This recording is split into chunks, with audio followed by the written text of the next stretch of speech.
বন্ধুরা, মালদ্বীপের গাফারো আইল্যান্ড থেকে 3 নম্বর পার্ট নিয়ে আবার আপনাদের সামনে চলে আসলাম। এখন যে জিনিসটা আপনারা দেখতে পাচ্ছেন এটাকে বাংলাদেশে বলে হাঙ্গর, মালদ্বীপে বলে মিয়ার বা শার্ক। ঠিক আছে, এই যে জিনিসটা দেখতে পাচ্ছেন এটি হচ্ছে বাংলাদেশের হাঙ্গর। এই যে এখানে এত এত হাঙ্গর এসে হাজির হয়েছে, এটা হচ্ছে একজন মাছ কাটতেছে এখানে।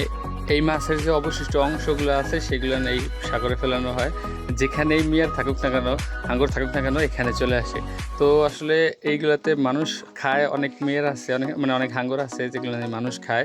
এই যে মাছটি দেখতে পাচ্ছেন, এই মাছ হচ্ছে এখানে বসে কাটতেছে।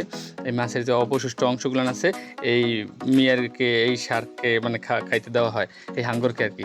তখন এই আশেপাশে যত হাঙ্গর ছিল ওরা টের পায় কীভাবে আল্লাহ জানে, এখানে সব চলে আসে একসাথে, এসে এরকম ওরা খাচ্ছে। তো যে আমার থেকে বড় একটা হাঙ্গর, একটা মিয়ার এখানে আমার থেকেও বড়। কিন্তু এই যে যেগুলো দেখতে পাচ্ছেন এইগুলো মূলত মানুষ খায় না, এগুলোর দাঁত নেই, এগুলো মানুষ খায় না। যেগুলো মানুষ খায়, যে হাঙ্গরে মানুষ খায় সেই হাঙ্গরগুলো থাকে হচ্ছে বড় সাগরে। সাথে থাকুন, দেখা হচ্ছে নতুন কোনো ভিডিও।